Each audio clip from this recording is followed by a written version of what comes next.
안녕하세요. 사연 읽어주는 남녀입니다. 오늘도 와주셔서 감사드리며 오늘의 여성 사연자분 사연은 제가 소개해드리도록 하겠습니다. 그럼 오늘의 사연 시작하겠습니다. 자식 자랑은 돈 내고 하라는 말이 있죠. 정말 마음 같아서는 면전에 대고 돈 먼저 내라고 하고 싶어요. 하지만 동창회든 동네 모임이든 하물며 지하철 경로석에서 처음 만난 사람에게도 도대체 왜들 그렇게 자식 자랑들을 해대는 건지. 연배가 어찌 나랑 비슷해 보이네요. 아, 네. 몇 년 있으면 7학년 올라갑니다. 아, 아직 그럼 6학년이야? 내가 조금 더 선배네요. 하하.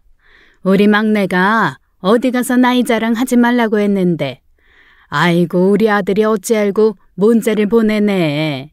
얘가요. 내가 어디 외출만 하면 이렇게 문자로 확인하고 또 확인을 해요. 누가 궁금하다고 했습니까?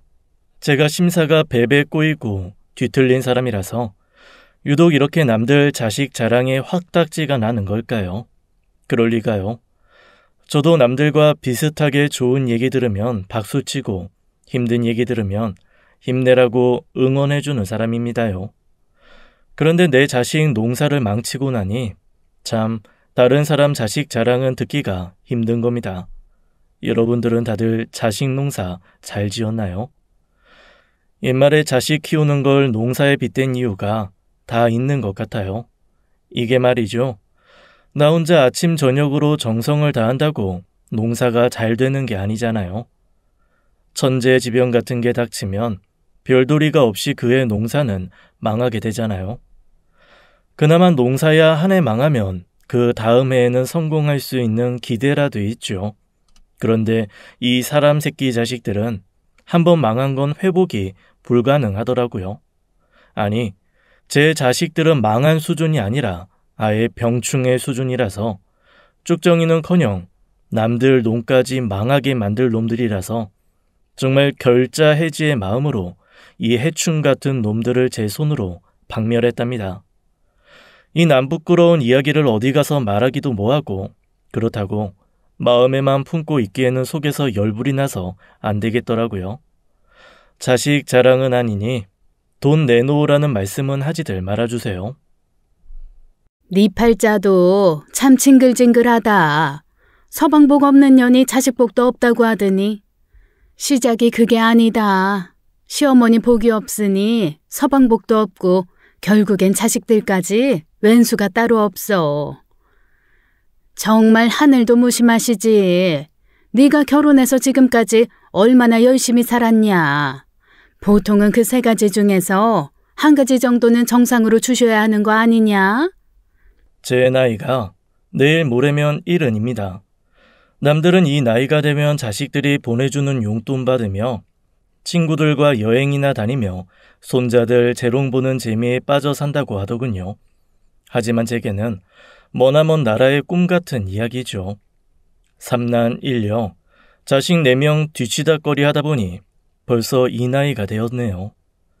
자식 농사를 망치게 된 원인은 결국 천재지변도 아니고 씨앗 자체가 불량이었던 한 놈 때문이죠. 제 인생에서 평생 도움이 안 되던 인간이 한두 명이 아닙니다만 그 시작은 불량 씨앗을 낳은 제 시어머니였죠. 사실 남편을 만난 것도 제 선택은 아니었어요. 동네 부모님 지인이 소개해줘서 중매로 남편을 만났습니다.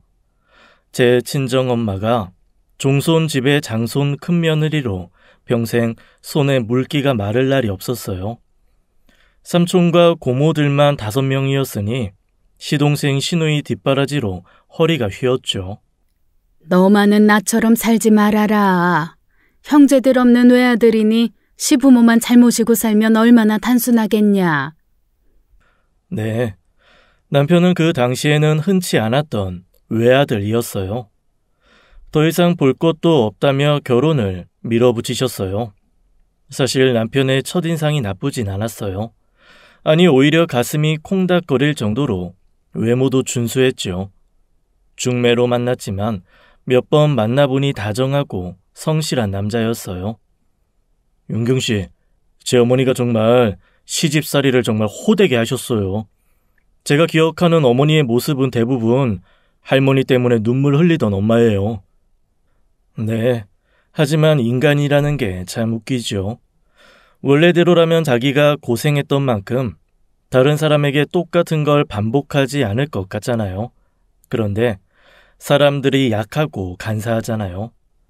아버지에게 맞고 자란 사람이 오히려 마누라도 애들도 때리는 경우가 흔하잖아요.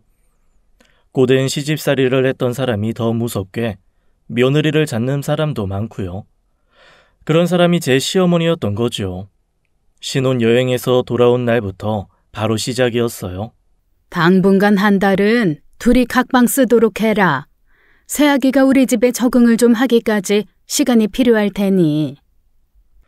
저는 처음에 이게 무슨 의미인지 알 수가 없었어요. 남편도 어이가 없긴 마찬가지였죠. 하지만 1년도 아니고 한 달이라니 딱히 시어머니 말씀을 거스르기도 힘들었죠. 그 이유는 바로 다음날 새벽에 알게 되었어요. 새벽에 갑자기 방문이 벌컥 열렸어요. 지금이 몇 시인데 아직도 누워있는 게야? 너무 깜짝 놀라서 시간을 확인해 보니 새벽 5시였어요. 우리 집은 아침상에 꼭 새로 끓인 국이랑 갖고 온 생선 포함 기본 7접반상은 올라가야 된다. 출근하는 사람 아침잠 방해되지 않게 앞으로는 알아서 5시 전에 일어나서 아침 준비하거라. 남편 회사가 집에서 멀지 않았어요. 7시에 아침을 먹는다고 해도 5시는 너무 심하다는 생각을 했죠. 하지만 매일매일 7첩 반상을 차려내려면 5시에 일어나도 시간이 빠듯했지요. 내가 너를 왜 며느리로 맞았겠니? 친정어머니가 종소며느리라며 내가 따로 살림 가르칠 일이 없겠다 싶어서 데려온 거야. 이건 시작에 불과했죠. 5시에 일어나서 매일 뜨거운 국에 새 반찬을 만드는 일도 만만치 않았지만 이 모든 일을 한복을 입고 해야 한다는 거였어요. 나름 집안의 전통과 법도를 중요시 여긴다는 이유였는데 그때 제 나이 20대 중반이었는데 지금처럼 며느리들이 따박따박 옳은 말을 할 수 있는 시대도 아니었죠. 제가 봄에 결혼을 했는데 한여름 삼복 더위에도 한복을 입고 새벽 아침 밥상을 차리고 시부모님 아침 문안 인사를 드려야 했어요. 이 한복은 결혼생활 1년이 되어서야 벗을 수 있었답니다. 귀머거리 3년, 벙어리 3년, 장님 3년이라는 말이 있었지만 며느리가 아니라 가정부를 들인 게 아닌가 할 정도였죠. 돌봐야 할 시동생과 시누이들은 없었지만 그들을 능가하는 강력한 시어머니가 있었던 거죠. 그나마 고된 시집살이를 버틸 수 있었던 건 남편이 있었기 때문입니다. 남편은 시어머니 눈치를 보면서도 살림 지옥에서 저를 자주 구해주었죠. 시어머니는 우리 부부 금슬이 좋은 것도 기분이 언짢아하셨어요. 8년 동안 3남 1녀를 낳았는데 임신을 해서 입덧을 할 때마다 그 강도가 더 심해졌죠. 아기 들어선 게 무슨 유세라도 되니? 밥맛 떨어지게 음식할 때마다 구역질을 해대니? 아무리 그래도 아침상 반찬은 더 신경 쓰도록 해라.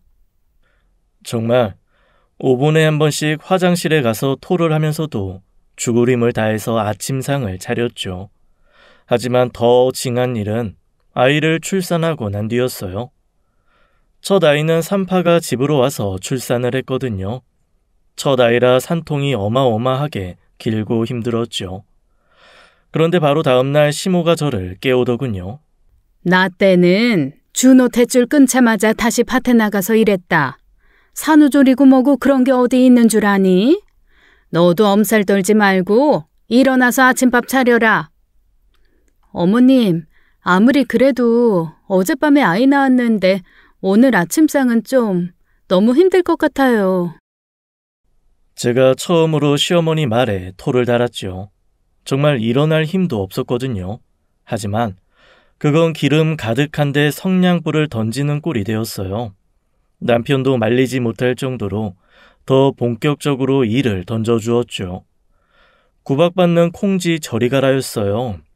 첫 애를 낳고 일주일 뒤에는 온갖 친인척을 불러서 시아버지 생신상을 차려야 했어요. 둘째 때에는 출산 후 병원에서 3일 후에 퇴원을 하고 갔더니 김장을 해야 할 배추가 200포기가 쌓여 있었죠. 셋째 딸을 낳았을 때는 아예 바로 다음 날 집으로 오라고 난리를 치셔서 예정보다 먼저 퇴원을 해야 했어요. 집에 와보니 계절 바뀌었다고 이불이며 커튼을 다 빨라고 내놓으셨더라고요. 그 와중에 아들과 딸, 손주들 차별은 얼마나 심했던지 셋째 딸은 어머님 살아생전에 같은 상에서 밥 한 번 못 먹었어요. 그렇게 아이들 4명을 낳는 동안 단 한 번도 제대로 된 상간을 해본 적이 없었어요. 친정엄마는 평생 이게 한으로 남아서 돌아가실 때도 마음 아파하시더군요. 내 인생 담지 말라고 외아들에게 보낸 게 그렇게 독이 될지 내가 몰랐다. 누가 알 수 있었겠어. 그래도 언젠간 끝이 있겠지. 지금 생각하면 왜 제대로 한번 대들지 못했을까 싶기도 해요. 하지만 그 시절엔 다들 또 그렇게 살아가기도 했고 남편이 외아들이라 분가는 아예 꿈도 꾸지 못할 상황이었죠. 하지만 그 끝도 없을 것 같던 시집살이도 결국 끝은 있더군요. 그렇게 지독하게 굴던 시어머니가 결혼 11년 차에 돌아가셨어요. 그래도 돌아가시기 전에 저에게 미안하다 한마디는 하실 줄 알았어요. 무슨 일이 있어도 아침밥은 꼭 챙겨라. 네, 시어머니는 마지막까지 아침밥 타령을 하시더군요. 어쨌든 시어머니의 시집살이가 끝나고 이제야 제 인생도 숨통이 좀 트이나 싶었죠. 시어머니 별세 1년 전에 시아버지가 돌아가셨기에 시댁에 시자는 아무도 없었으니까요. 당신 그동안 정말 고생 많았어. 이제부터 좀 편하게 살아보자. 나 정말 그래도 될까? 아직도 믿어지지가 않아. 내일 아침에라도 어머님이 방문 벌컥 열고 소리치실 것 같아.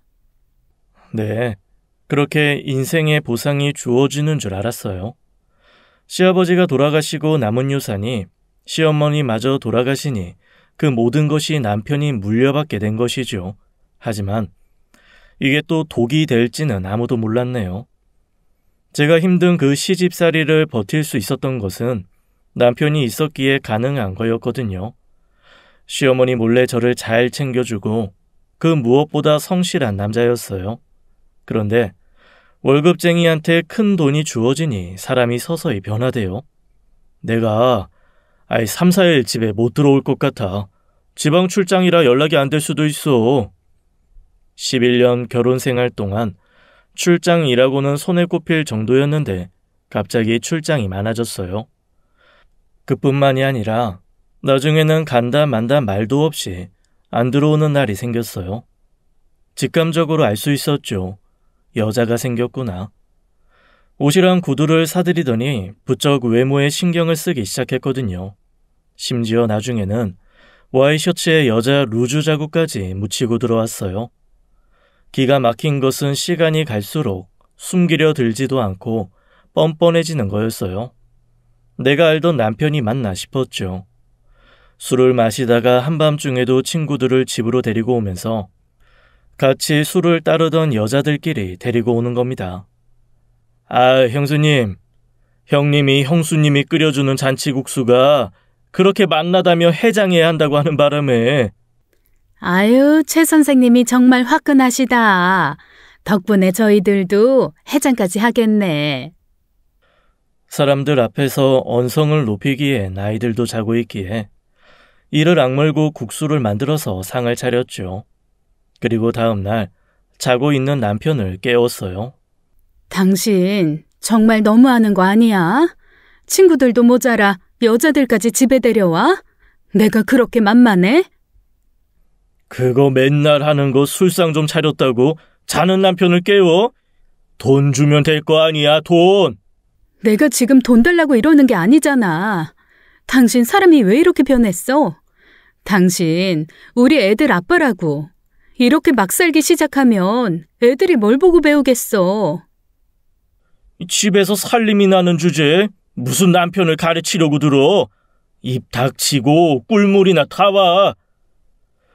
남편은 돈이 주는 달콤함에 취해서 완전히 딴 사람으로 변했습니다. 아니면 원래 숨겨져 있던 피가 돈을 만나서 되살아났는지도 모르겠네요. 하도 속상해서 제사 때 오신 시고모님께 하소연을 했거든요. 아이고, 원래 오빠가 주색 잡기가 대단했었어. 준호가 결혼하고 나서는 힘 빠져서 얌전히 지낸 거지. 아니, 준호는 평생 지아빠 때문에 엄마 힘든 거 보고 자랐으면서 그 짓을 똑같이 되물림한다니? 피도 두고 못한다고 하더니 참. 시아버지처럼 주색 잡기에서 끝났다면 시어머니처럼 남편 힘이 빠지기를 기다리기만 했겠죠. 그런데 남편은 여기서 한 발을 더 나아가대요. 정말 인생 끝장이라는 도박에 빠진 겁니다. 급기야 멀쩡히 다니던 회사도 그만두고 집에도 연락이 없이 며칠이고 들어오지 않는 날이 많아졌어요. 아무리 많은 돈의 유산을 물려받았다 해도 도박은 밑빠진 독에 물 붓기나 다름없었죠. 당신 나한테 말도 안 하고 회사까지 그만두면 어떡해. 이러다가 물려주신 돈 하나도 남아있지 않아. 아니, 내가 회사 관두는 것까지 일일이 당신한테 결제받아야 돼? 그리고 우리 부모님이 물려주신 유산, 이거 내 거야. 내 돈 내가 좀 마음대로 쓰겠다는데 뭐가 이렇게 말이 많아? 그게 왜 다 당신 돈이야? 내가 지금껏 당신 부모님들 봉양하고 집안 살림한 거 생각 안 해? 내 몰골을 보라고. 이제 겨우 살만하다 싶으니까 당신이 이렇게 사고를 쳐? 아이, 그 시집살이 레파토리 아주 지겹다 지겨워. 당신 나이에 그 정도 시집살이 안 한 여자가 몇이나 된다고. 이제는 통욕심까지 부리네. 걱정하지 마라. 내가 몇 배, 아니 몇십 배로 불려서 당신 앞에 돈벼락 맞게 해줄 테니까. 돈이 문제가 아니라고. 여보, 제발 애들 봐서라도 정신 좀 제발 차리라고. 애들이 뭘 보고 배우겠어. 하지만 한번 도박에 빠진 인간은 브레이크 없는 고장난 자동차였죠. 아예 도박판에서 살다시피 도박에 미쳐있다가 결국 사람까지 폭행하고 과실치사로 교도소까지 들어가게 되었습니다. 처음에야 실수로 그랬다 쳤지만 이미 도박에 미쳐버린 남편은 나와서도 계속 같은 수순을 되풀이했죠. 남편 노릇은 물론 아버지 노릇도 아예 불가능한 상태였어요. 저는 결단을 내려야 했어요. 최 씨 집안과 인연을 끊을 때가 온 거죠. 아이들을 위해서라도 이혼을 해야겠다고 제 인생에서 처음으로 큰 결심을 했습니다. 여자와 도박에 빠진 남자에게서 아이들을 보호해야 한다는 생각밖에 없었죠. 그렇게 40대 초반에 저는 아이 넷을 책임지는 이혼한 여자가 되었죠. 이혼할 당시에는 남편이 이미 남은 유산을 다 말아먹은 뒤라 위자료로 받을 돈도 별로 남아있지 않았어요. 집안에서 살림만 했던 제가 아이 넷을 키우는 일은 정말 힘들었어요. 그나마 그 살림을 빡세게 했던지라 무엇을 해도 적응력은 빨랐다는 게 불행 중 다행이었죠. 동네 반찬 가게에서 시작해서 음식 잘한다는 소리를 듣고는 용기를 내서 한식 기능사 자격증을 땄어요. 그리고는 좀 규모가 있는 음식점 주방으로 들어갔어요. 음식점에서 일을 하는 게 아침부터 밤까지 해야 하는 일이라 정말 뼈가 부셔지도록 일한다는 말이 과장이 아닐 정도로 일을 했죠. 그래도 주인 사장님의 배려로 아이들이 초등학교에 다닐 때에는 끝나고 가게에 와서 있을 수 있었죠.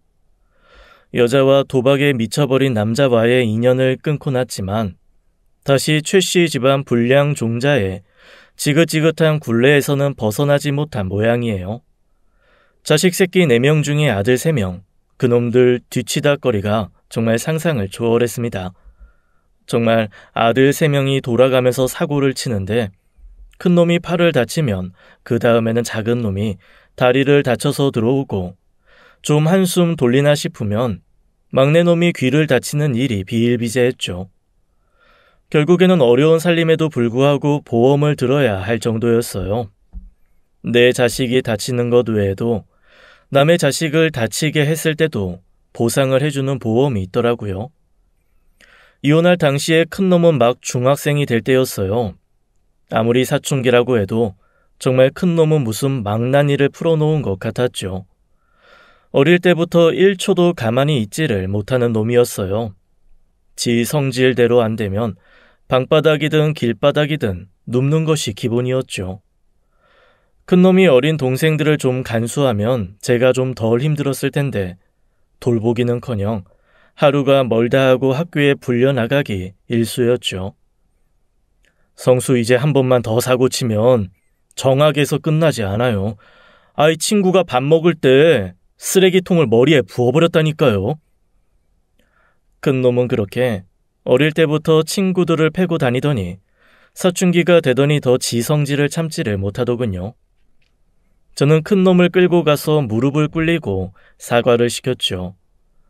아버지가 없다는 손가락질 받지 않게 하려고 오히려 더 엄하게 했는데도 최 씨 집안 남자들은 절대 말로 훈육이 안 되는 종자였어요. 회초리부터 시작해서 때려도 보고 용돈도 끊어보고 텔레비전도 아예 없애보기도 하고 심지어 나중에는 밥도 굶겨봤거든요. 성수야, 엄마가 집에 없을 땐 네가 동생들 돌봐야 하는 거야. 하지만 자기의 심기를 건드리는 건 친구들도 심지어 동생들도 예외가 없었어요. 퇴근하고 집에 가보면 동생들 얼굴에 멍이 들어있기 십상이었죠. 둘째 놈은 큰 놈처럼 남을 때리지는 않았는데 손버릇이 좋지 못했어요. 아유, 이런 경우는 처음이라 저도 너무 당황스럽네요. 성우가 친구들 운동화를 훔쳐서 심지어 다른 애들에게 팔았습니다. 정말 하도 학교에 자주 불려가서 교무실 문을 열고 얼굴을 들 수가 없었네요. 아니, 엄마가 용돈을 충분히 줬으면 내가 이러겠냐고. 왜 나한테만 뭐라고 하냐고. 잘못을 뉘우치기는커녕 큰 소리를 치는 아들 때문에 저는 선생님 앞에서 무릎을 꿇었어요.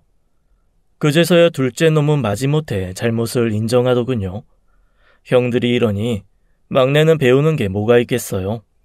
큰 놈과 작은 놈의 나쁜 것만 배워서는 친구들 삥을 뜯는 것은 기본. 심지어 제가 일하는 가게에 와서는 제 이름을 팔고 사장님한테 돈을 빌려가기도 했네요. 나중에 추궁을 해보니 큰형이 시켜서 그랬다고 하는데 정말 어이가 없더군요. 성인이 될 때까지 이 세 놈들이 친 사고를 수습하느라고 제 40, 50대가 다 흘러갔죠. 몸이 부서져라 일하는 것은 이놈들 뒤치다거리에 비하면 정말 아무것도 아니었습니다. 이모님, 경찰서에서 연락 왔어요. 성수가 큰아들 맞죠? 또 무슨 일이래요? 이번엔 경찰서에서 연락이 다 오고.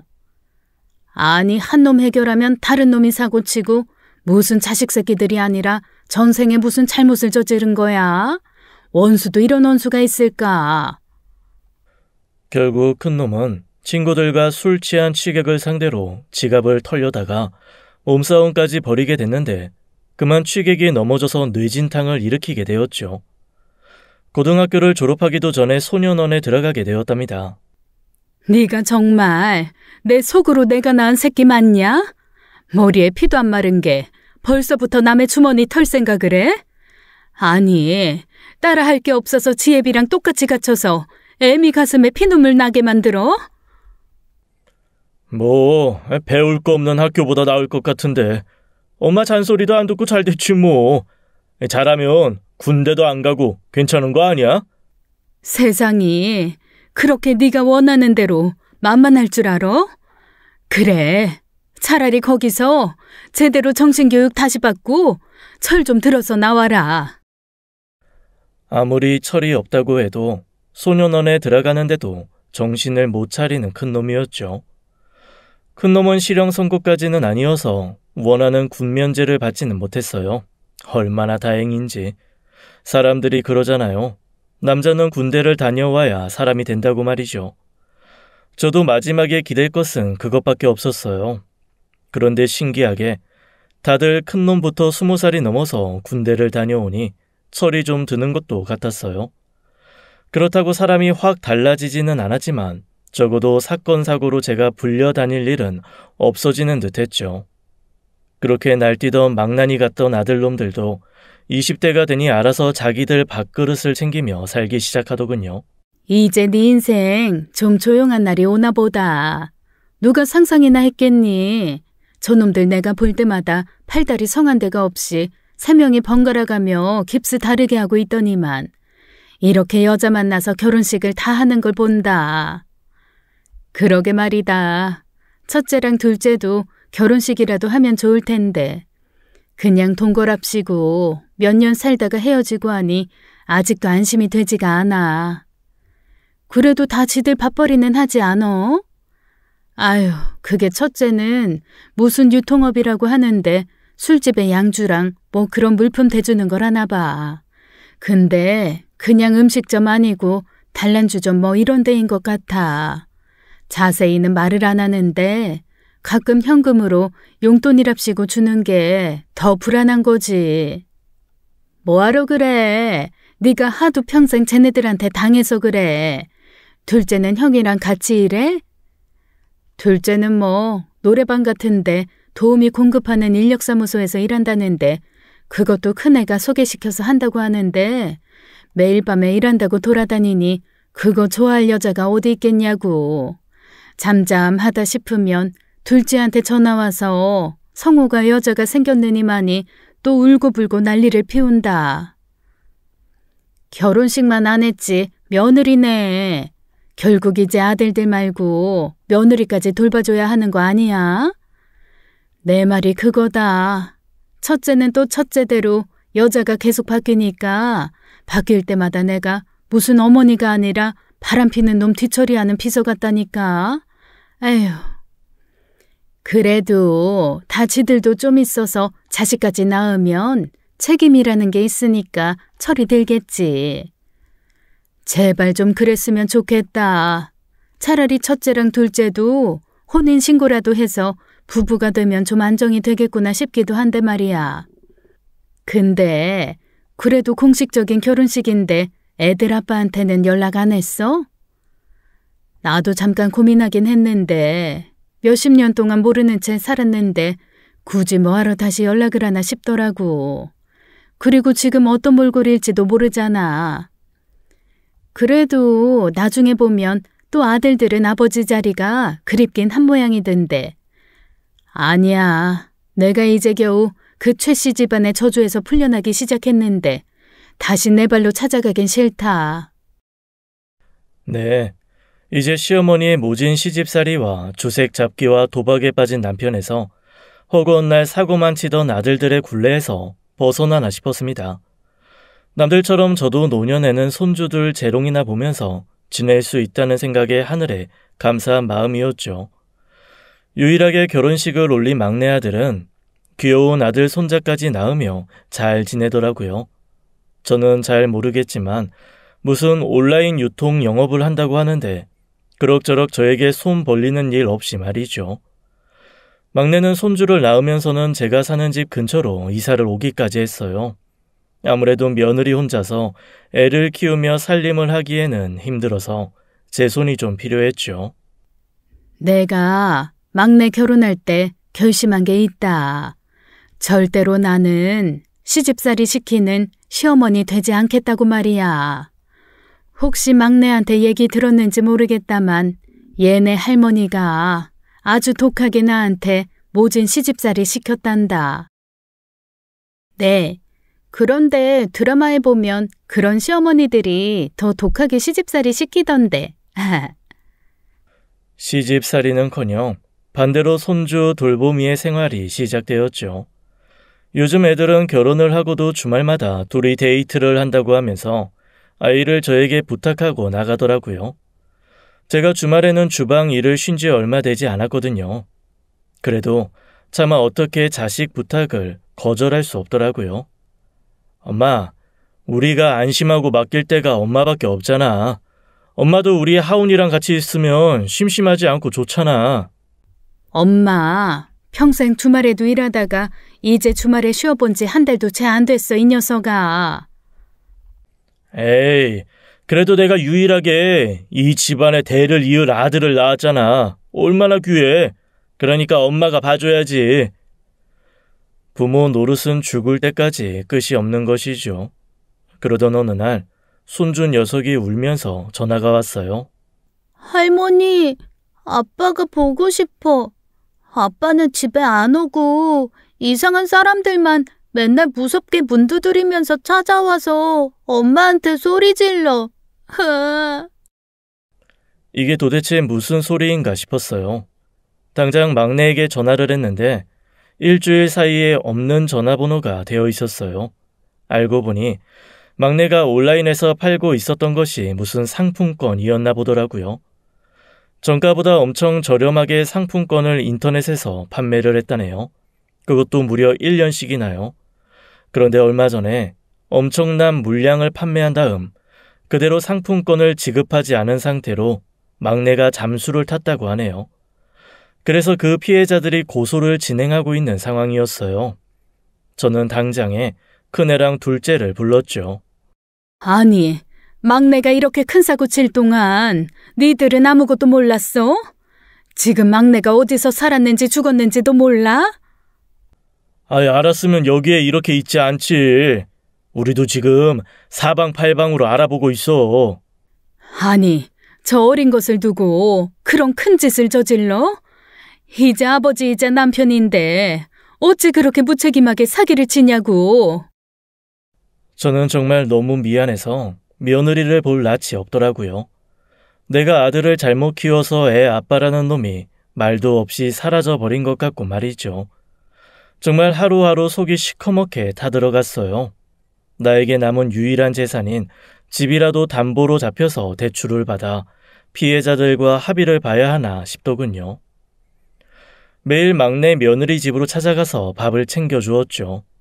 언제 또 피해자들이 집으로 찾아와서 난리를 피울지 몰라서요. 너무 걱정하지 말아라. 무슨 병고라도 난 거면 분명히 연락이 왔을 거다. 아니 근데 일이 이 지경까지 되도록 너는 몰랐니? 남편이 사업하는 이야기 저한테 일일이 자세히 설명 안 해요. 그냥 전 하은이 아빠가 인터넷에서 이런저런 물건 파는 줄만 알았죠. 이렇게 사람들이 몰려와서 고소한다 어쩐다 할지는 정말 꿈에도 생각지 못했어요. 아니 이놈이 어릴 때는 내가 일하는 가게에 와서 사장님을 속이더니 이제야 결혼하고 사람 노릇하며 사나 했더니 내가 정말 네 얼굴 볼 수가 없구나. 그렇게 일주일이 지났을까요? 모르는 번호로 문자 한 통이 왔습니다. 엄마, 내 걱정 많이 하고 있지? 정말 죄송해요. 나는 몸 다친 데는 없어. 너무 걱정하지 마. 그리고 이번에는 내가 정말 억울해. 내 잘못이 아니라는 것만 믿어줘.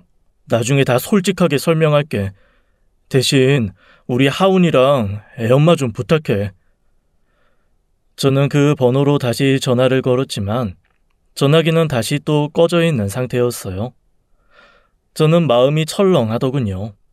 그래도 별일 없이 살아있다는 것이 확인이 돼서 마음 한편으로 안심이 되더군요.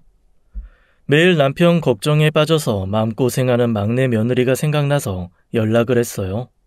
어머니, 그렇지 않아도 지금 전화 드리려던 참이었어요. 제가 지금 타고 가던 버스가 충돌사고가 나서 병원으로 가고 있는 중이에요. 많이 다치지는 않았는데요. 그래도 병원 진찰은 받아봐야 할 것 같아요. 어머님, 저 지금 배터리가 없어요. 며느리한테 막내가 무사하다는 소식도 전하지 못한 채 전화가 끊어져 버렸네요. 그런데 손주 하은이가 태권도 학원에서 끝날 시간이라는 게 생각이 났어요. 다시 전화를 걸어도 며느리와 연결이 되지 않았어요. 급한 마음에 태권도 학원으로 달려갔죠. 그런데 하은이의 뒷모습이 보이대요. 그런데 옆에 웬 낯선 남자가 하은이 손을 잡고 있는 겁니다. 이건 또 무슨 일인가 싶었습니다. 누가 감히 우리 손자를 납치라도 하는 것인가 했죠. 아빠! 와, 진짜 아빠야? 왜 엄마 대신 아빠가 왔어? 남자가 뒤돌아서서 오는데 보아하니 막내 아들이 맞았습니다. 막내 아들은 저를 보더니 화들짝 놀라더라고요. 와, 할머니도 왔다. 오늘 무슨 날이야? 엄마 대신 아빠도 오고 할머니도 오고 완전 신난다. 아유, 우리 강아지 태권도 잘 배웠어? 하운아, 잠깐만 옆에 편의점에 가서 먹고 싶은 아이스크림 고르고 있을래? 할머니가 아빠랑 잠깐 얘기 좀 하고 금방 갈게. 저는 손주를 편의점에 데려다주고 주인에게 10분만 봐달라고 부탁을 했습니다. 그리고 막내 아들을 데리고 주차장으로 갔죠. 도대체 이게 무슨 일이야, 응? 방금 전에 나한테 문자 보낸 거 네가 보낸 거 맞지? 맞아.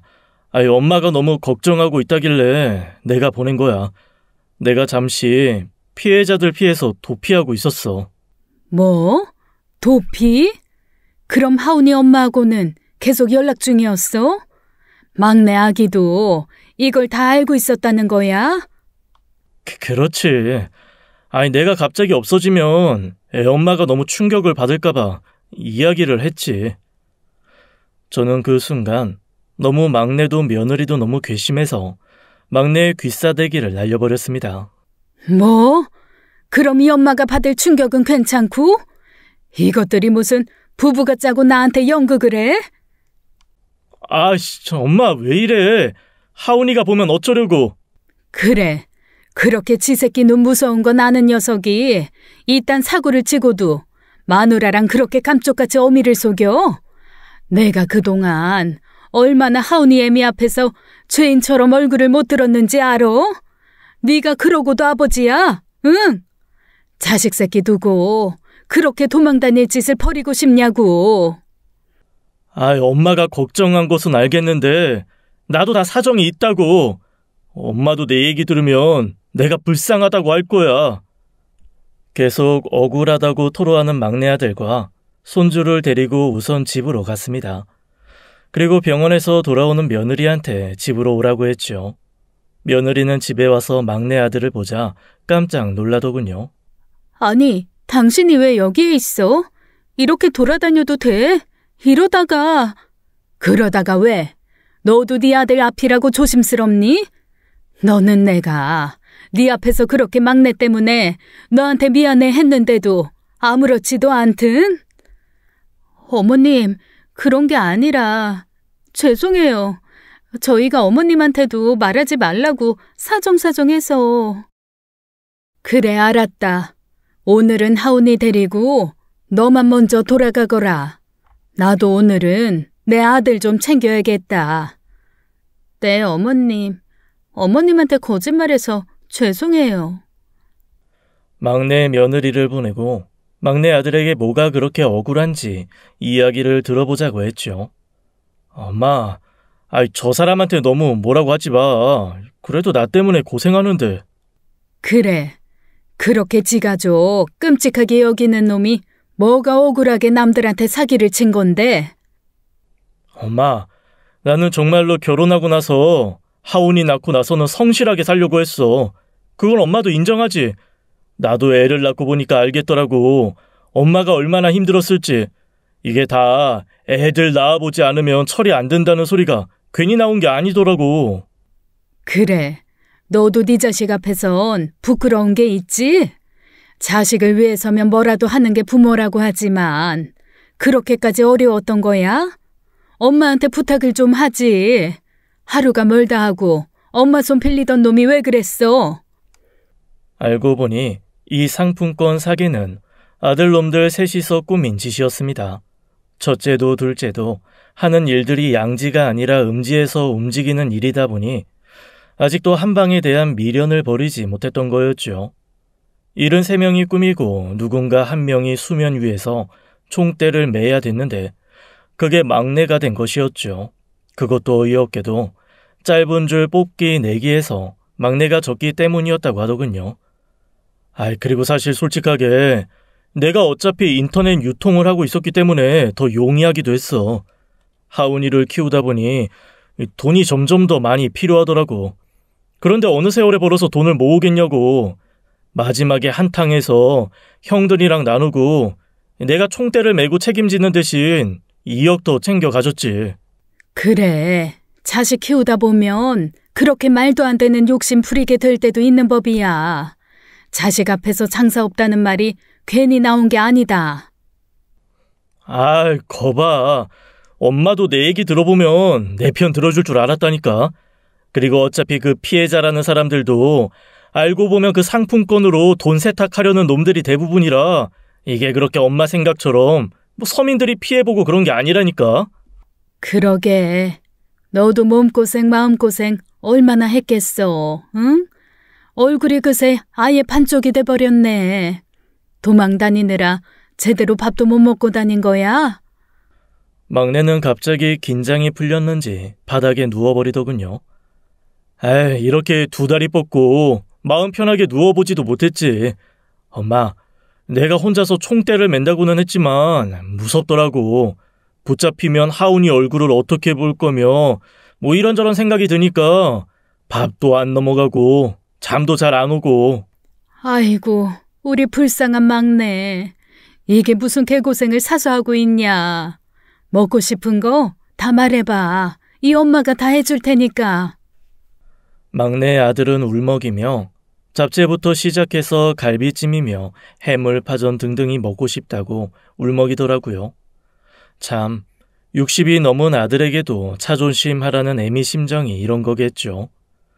아무리 자식이 나이를 먹어서 아이를 키우는 아버지가 되었어도 저에게 막내는 막내더라고요. 저는 막내 아들에게 마음 편히 잠이라도 좀 자두라는 이야기를 하고 장을 보러 나왔습니다. 그리고 장을 보러 나오는 길에 큰 아들에게 연락을 했어요. 막내가 지금 집에 와서 모든 이야기를 다 했다. 지금 시급한 건 막내를 안전하게 도피시키는 거니까 가족 모두가 머리 맞대고 좀 대책을 세워보자꾸나. 다들 집으로 저녁 때 모여라. 아이, 이 자식은 알아서 잘 좀 숨어 있으라고 했더니 그새 엄마한테 쪼르르 달려갔어. 아유, 알았어요. 둘째한테 연락해서 같이 갈게요. 장을 봐서 집으로 돌아온 저는 간만에 음식을 상다리가 부러지게 차렸습니다. 큰아들이 좋아하는 꽃게탕부터 작은 아들이 좋아하는 육전, 그리고 막내를 위해 잡채와 갈비찜을 만들었죠. 정말 정성을 다해서 만들었습니다. 첫째와 둘째는 처음에는 쭈뼛거리며 내 눈치를 보며 들어서더군요. 하지만 거하게 차려놓은 상차림을 보고는 눈이 희둥그레졌어요. 와, 엄마 오늘 무슨 잔칫날이야? 생일상보다 더 근사하네. 엄마, 화난 거 아니었어? 응? 에이, 엄마, 정말 우리한테는 엄마밖에 없어. 그동안 막내가 제대로 먹지도 못하고 잠도 못 자서 얼굴이 저 모양인데 화가 나는 것도 잠시지. 이게 다 엄마 마음이라는 거다. 진수 성찬이 문제겠니? 더한 것도 해먹일 수 있어. 그런데 맛있는 음식 보니까 우리 와이프랑 화운이도 생각나네. 엄마 이따가 이거 좀 다 싸주라. 음식 많이 했지? 밤에라도 갖다 주게. 야, 네가 이렇게 아직도 상황 파악을 못하니까 문제라는 거야, 이 자식아. 너 지금 도망 중이라고. 알아? 큰 아들은 말은 그렇게 하면서도 자리에 앉자마자 허겁지겁 꽃게탕을 흡입하더라고요. 3명의 장성한 아들들이 상에 둘러앉아 밥을 먹는 모습을 지켜보았죠. 참, 큰아들이 이제 40살이 다 되었어요. 둘째가 38, 막내가 33이네요. 제가 그렇게 긴 시간 제대로 키워보겠다고 죽을 둥 살둥 피눈물을 토하면서 키운 놈들이죠. 엄마는 말이다. 내 배가 고파도 자식 새끼 입에 뭐라도 들어가는 걸 보면 저절로 배가 불렀어. 니들이 한 명씩 번갈아 가면서 사고를 쳐도 언젠가는 철이 들 거라고 생각을 했지. 더군다나 이제 나이가 적기라도 하니? 성수 너 이제 40이야. 와, 역시 엄마가 끓인 꽃게탕이 최고네. 이 자식들은 먹느라고 정신이 팔려 제가 하는 말은 들어오지도 않나 봐요. 셋이서 무슨 며칠 굶어 죽은 거지 새끼들 마냥 밥을 먹고 있는데 초인종이 울렸습니다. 저는 현관문을 열었죠. 그리고 경찰들이 들이닥쳤습니다. 다들 입에 한가득 음식을 물고는 깜짝 놀라서 경찰과 저를 번갈아 쳐다보더군요. 엄마, 이게 무슨 일이야? 아이, 설마 엄마가 신고했어? 에이씨, 어쩐지 엄마가 오라는데 느낌이 좀 쎄하더라니. 엄마 이거 너무한 거 아니야? 자식을 신고하는 엄마가 어디 있어? 엄마, 우리가 사람을 죽였어? 누가 다치기라도 했어? 무슨 중범죄를 지은 것도 아닌데 이렇게까지 해. 엄마, 우리 부모 맞아? 아들들은 밥을 먹다 말고 혼비백산이 되어 소리를 고래고래 지르더라고요. 내가 너무 오랫동안 인정을 못했다. 너희들은 쭉정이도 너무 아까워. 그냥 해충이야, 해충. 나이가 40 되고 애 아빠가 되면 뭐해. 아직도 사람들 등쳐먹을 국리나 하면서 그것도 잘한 짓이라고 어디서 큰 소리야. 경찰 선생님들, 이 녀석들 싹 다 잡아가서 아주 다 탈탈 털어서 모든 재량죄는 다 밝혀주세요. 새놈의 아들들은 경찰들에게 끌려가면서도 소리를 고래고래 질러댔어요. 엄마가 이렇게 자식들 뒤통수를 치는 게 어디 있어? 이러고도 엄마가 엄마야? 나중에 우리 하운이 얼굴을 어떻게 보려고 그래? 저는 끌려가는 막내의 뒤통수를 한 대 더 갈겼습니다. 하운이 얼굴 부끄러운 짓은 네 놈이 저질렀지 내가 했냐? 아직도 정신 못 차리고 헛소리를 짓거려? 아들들이 잡혀가고 나서 얼마 후에 텔레비전에서 뉴스가 나왔어요. 불법 도박 사이트를 운영해온 일당이 경찰의 무더기로 붙잡혔습니다. 불법 카지노 도박 사이트를 운영한 혐의로 총책 등 8명을 검거하고 이 중 5명을 구속했다고 밝혔습니다. 이 뉴스를 듣는데 몸에 소름이 돋더니 순간 안 좋은 느낌이 들었어요. 오랜 시간 기억 저편에 있던 어떤 사람이 떠올랐기 때문이죠. 바로 전 남편이었습니다. 아니나 다를까 경찰서에 연락이 왔는데 아들들의 상품권 사기 사건의 전체 그림을 짠 사람이 따로 있다는 것이었어요. 바로 전 남편이 이 모든 것을 기획한 것이죠. 정말 죽을 때까지 도움은커녕 이 모든 해로움의 근원은 남편이었던 겁니다.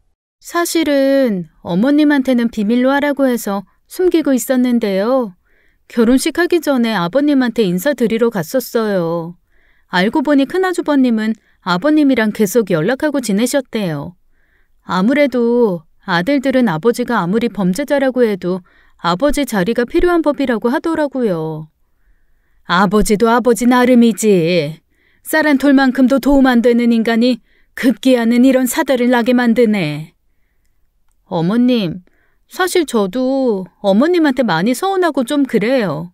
아무리 하운이 아빠가 사기를 쳤어도 그렇지 그렇게 어머니 손으로 신고해서 잡혀가게 만드신 건 너무하신 거 아니에요?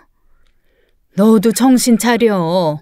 지금 애비 정신 못 차리면 하운이 커서도 계속 사람들 등쳐먹고 다닐 텐데 그래도 괜찮어? 지금도 봐라. 네 남편 아버지라는 인간이 결국 애들을 어떻게 망쳤는지. 하운이 아버지가 하운이한테 그러지 말라는 법이 있냐? 내가 더 진즉에 이것들 정신 차리게 만들었어야 했는데. 막내의 결혼식을 기회로 가끔 아들 새놈과 전 남편은 만남을 가졌던 모양이에요.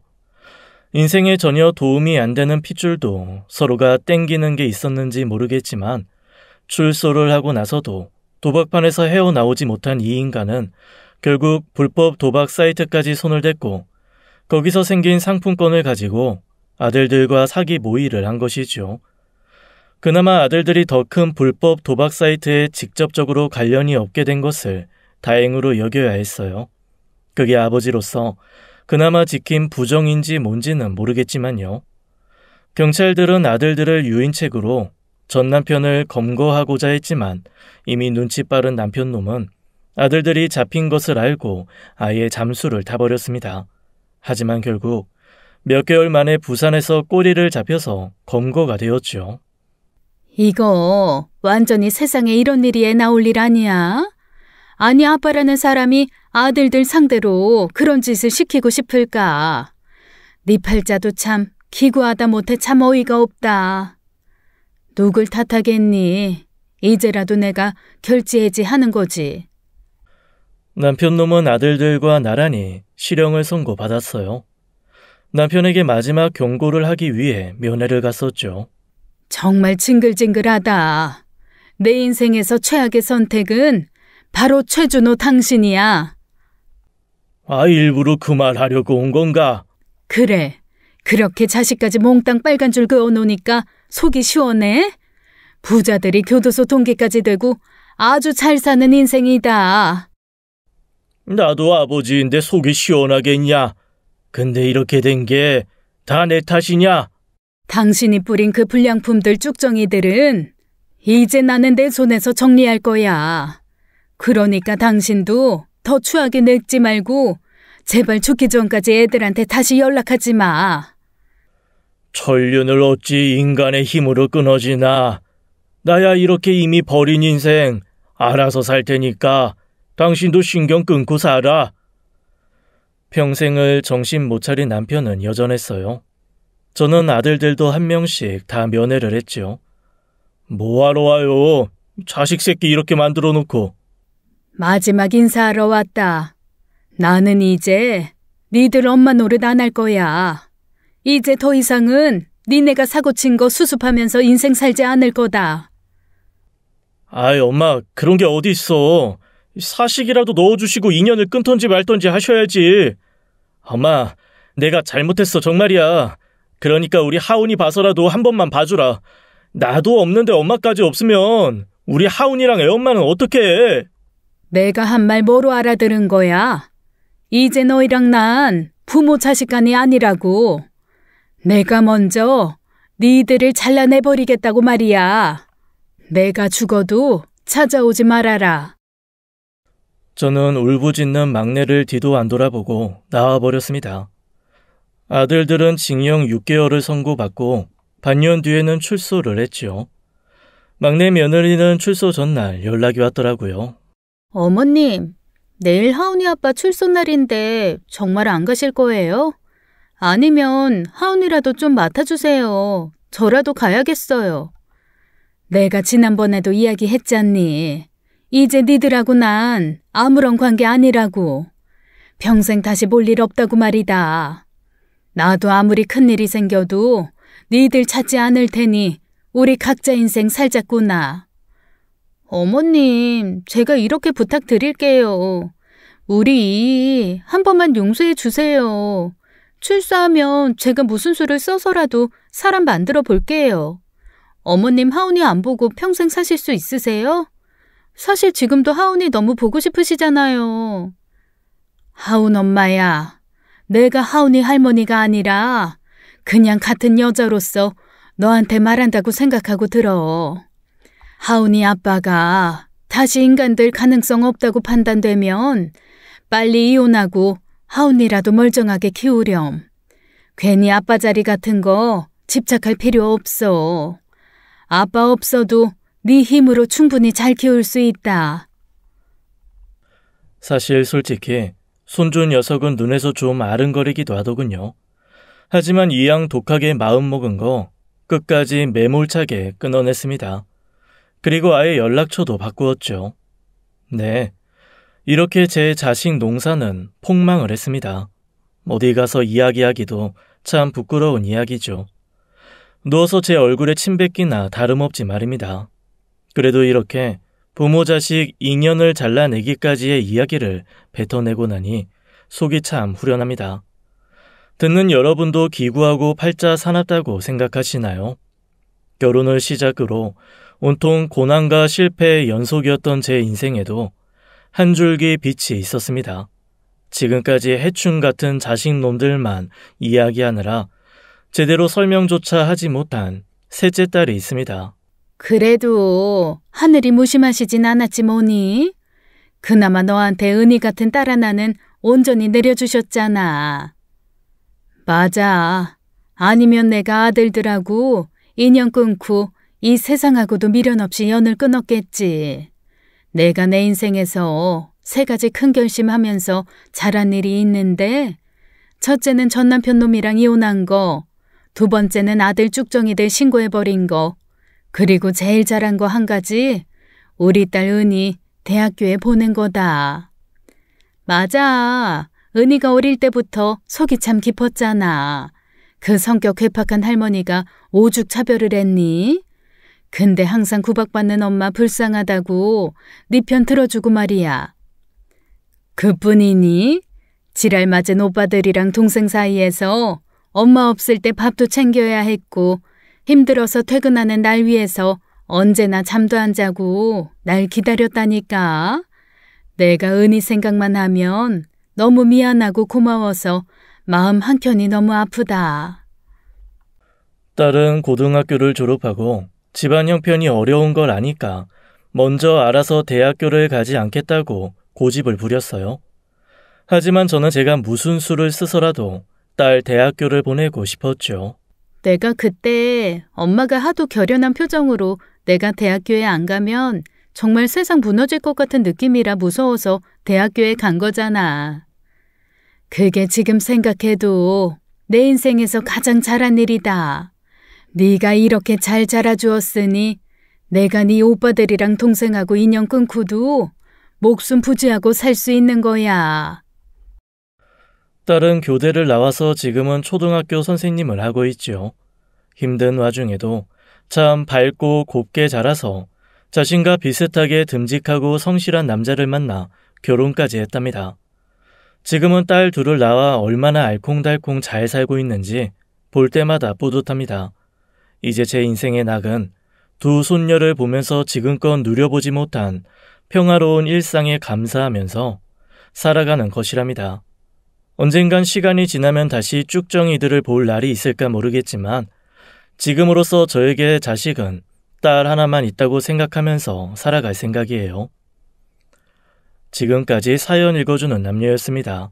끝까지 함께 해주신 여러분 감사드리며 저희는 다음 사연으로 돌아올게요. 감사합니다.